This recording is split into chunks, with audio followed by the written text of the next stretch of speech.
Brian's eyelids peeled open to the dim glow of his phone screen, its persistent vibration slicing through the thick silence of the bedroom.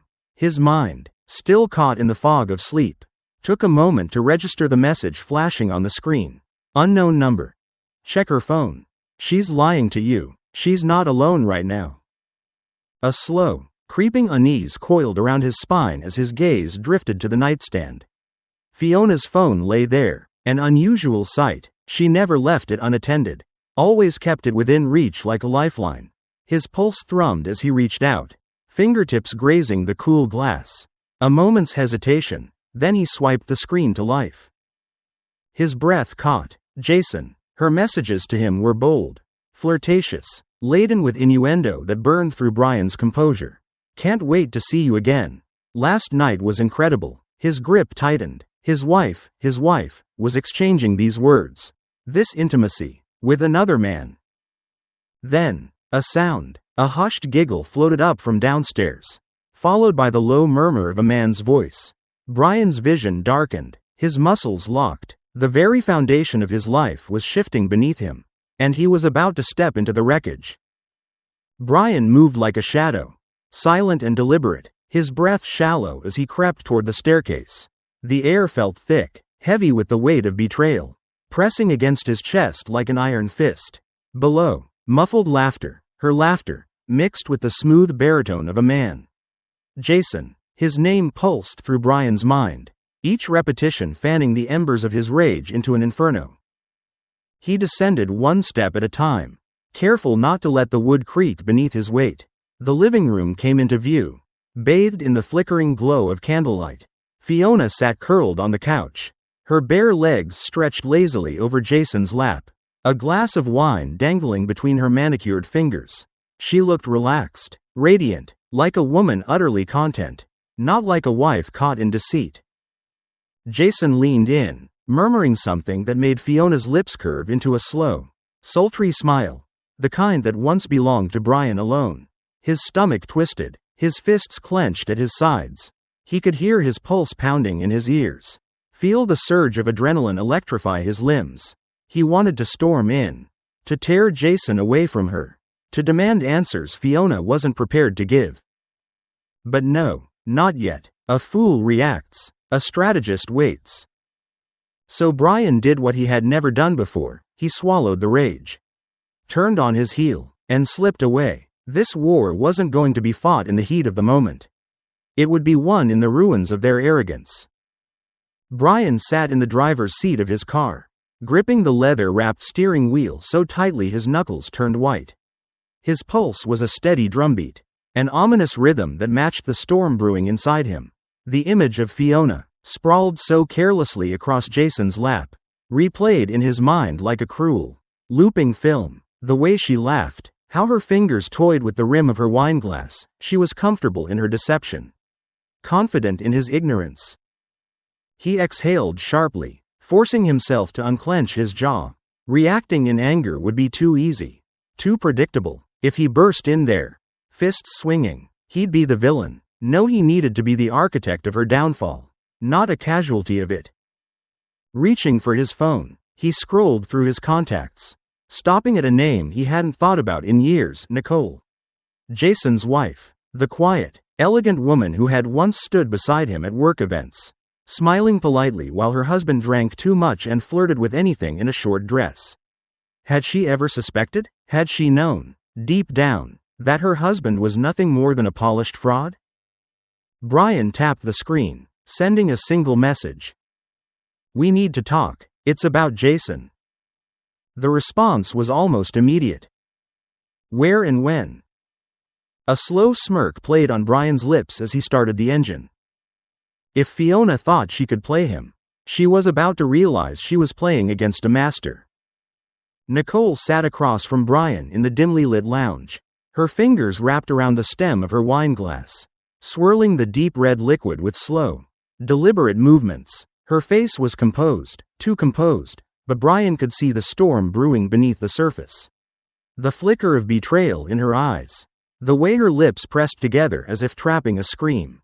She was holding it together, but only barely. So, she finally spoke, her voice smooth but edged with something sharp. Jason and Fiona. She didn't phrase it as a question. She already knew. Some part of her had always known. Brian leaned back, watching her. I have proof. He pulled out his phone, flipping through the photos he had gathered. Jason's hand on Fiona's thigh. The intimate way they leaned into each other. The stolen glances. It wasn't just sex, it was emotional. It was deliberate. Nicole exhaled through her nose, taking a long sip of wine before setting the glass down with a quiet clink. What do you want to do? Brian's smirk was slow, calculated. I want to burn them to the ground. Nicole's lips curled into something wicked. Then let's set the fire. A thrill ran down Brian's spine. For the first time since this nightmare started, he wasn't alone, and with Nicole by his side, smart, cunning, and just as scorned, Fiona and Jason wouldn't even see their downfall coming. The evening air was thick with the scent of rain. The pavement still slick and shimmering under the streetlights as Brian parked his car outside the restaurant. Through the wide glass windows, he spotted them, Fiona and Jason, tucked into a dimly lit booth.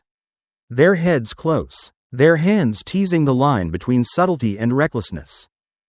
Nicole was already inside, her presence unnoticed, sitting at the bar with a glass of bourbon she barely sipped. She didn't need to. The burn of betrayal was enough to keep her blood hot. Brian adjusted his cufflinks, rolled his shoulders, and pushed open the door. The soft chime barely cut through the murmur of clinking glasses and hushed conversations. But Fiona's spine stiffened nonetheless, as if her body recognized the shift in the air before her mind could process the danger. Jason, ever the fool, leaned back lazily, oblivious, a smug grin on his face as he whispered something into Fiona's ear. She laughed, soft, practiced, the sound of a woman who believed she was untouchable. Brian moved toward them, deliberate and slow, his pulse steady, his expression unreadable. Nicole caught his eye from the bar, and with the subtlest nod, the game was set. As Brian reached the table, Fiona finally looked up, and in that moment, he saw it. The flicker of panic beneath the surface of her carefully crafted confidence. Mind if I join you? He asked, his voice dangerously smooth. And just like that, the trap was sprung. The candlelight flickered between them, casting shifting shadows on the polished mahogany table. Fiona, ever the actress, schooled her features into practiced nonchalance. But Brian saw through it. Her fingers, wrapped around the stem of her wine glass, were just a little too tight. Jason, the arrogant fool, had no such caution. He lounged back in the booth, oblivious, flashing a cocky smirk like he had already won. Nicole had positioned herself strategically at the bar, legs crossed, swirling her bourbon with the ease of a woman who had all the time in the world. But her eyes, sharp, knowing, never strayed far from the unfolding scene. Brian sat down without invitation. The air between them charged. Fiona's breath hitched, a flicker of recognition flashing across her face. He didn't raise his voice, didn't clench his fists. No, he was calm, because real power wasn't loud. It was controlled. He reached into his jacket, pulled out his phone, and placed it flat on the table. Then, with measured precision, he swiped the screen and turned it to face them. Messages, photos, audio clips, the digital evidence of betrayal laid bare, damning and undeniable. Jason, for all his bravado, went pale. Fiona's throat bobbed in a hard swallow. The weight of their secret, once intoxicating, now sat suffocating between them. Brian leaned forward, his voice low, intimate, the way a blade whispers just before it sinks in. Tell me, Fiona, he murmured, was it worth it? The air between them crackled with tension, thick enough to taste. Fiona sat stiffly, her polished exterior faltering, the silk of her dress clinging to her skin as though it, too, sensed the weight of her downfall. Jason, on the other hand, had lost his bravado entirely. He was a man staring down a storm he hadn't predicted, hadn't prepared for, and now had no way of escaping. Brian leaned back in his chair, fingers lazily tracing the rim of his glass. He could savor this moment, stretch it out like a fine wine. But he had no desire to let this drag. No, he wanted the final strike to be swift, clean, unforgettable. Nicole, still lounging at the bar, tilted her head slightly, a slow smirk playing on her lips.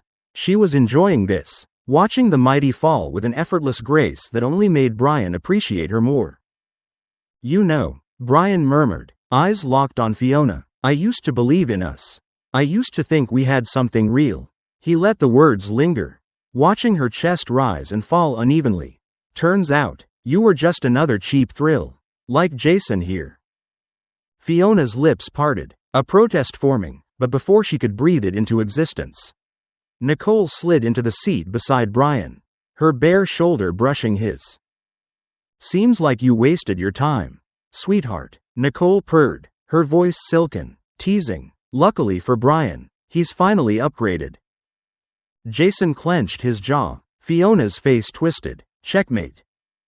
The night had turned against Fiona and Jason, and they knew it. The weight of their choices, once thrilling and reckless, now pressed down on them like a closing trap. Brian watched them, a quiet satisfaction settling in his chest.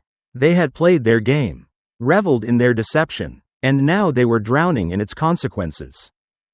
Nicole, seated beside him, exuded an effortless confidence. She leaned in, fingers tracing the rim of her wine glass, her presence warm, magnetic. "Brian," she murmured, amusement flickering in her eyes. "I think they finally understand." Fiona swallowed hard, her hands twisting in her lap. She had spent months orchestrating this, believing herself untouchable. Now, she looked small, exposed. "Brian," she tried, voice brittle, "please, can we talk? Just us?" Brian arched a brow. "Now you want to talk?" He let out a soft chuckle, shaking his head. "You had all the chances in the world. Fiona, you chose lies. You chose him." His gaze flicked to Jason, who sat silent, resigned to his fate.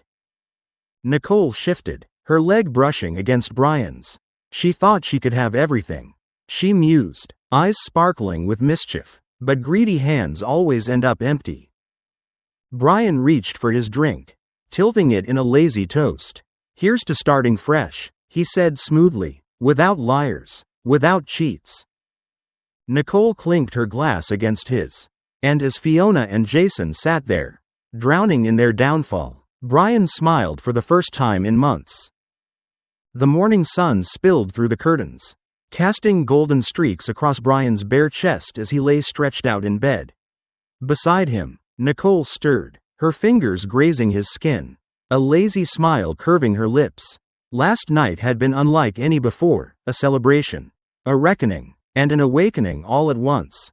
He had finally let go, shedding the weight of betrayal like an old skin, stepping into something new, something raw and intoxicating. Nicole propped herself up on one elbow, her dark eyes tracing his face. "You look different," she murmured, trailing a slow finger down his shoulder. Brian exhaled, feeling lighter than he had in years. "I feel different," he admitted, his hand slipping beneath the covers, finding the warmth of her thigh. She responded instantly, pressing closer, her lips ghosting over his jaw. Downstairs, the city hummed, oblivious to the storm that had passed. Fiona was gone, Jason was ruined, and Brian had walked away with more than just victory. He had found something real. As Nicole kissed him, deep and languid, he realized the best revenge wasn't destruction. It was moving on, and never looking back. Betrayal, deceit, and heartbreak are wounds that can shake a person to their core. But the true power lies in how we rise from them. In life, people will take advantage of trust, assuming they can manipulate others without consequences. However, the greatest revenge isn't anger or retaliation, it's self-respect, growth, and success. Never let betrayal define you. Instead, use it as fuel to elevate yourself. Learn to recognize red flags, set boundaries, and surround yourself with people who genuinely value and respect you. In the end, moving forward with dignity and purpose is the most satisfying victory of all.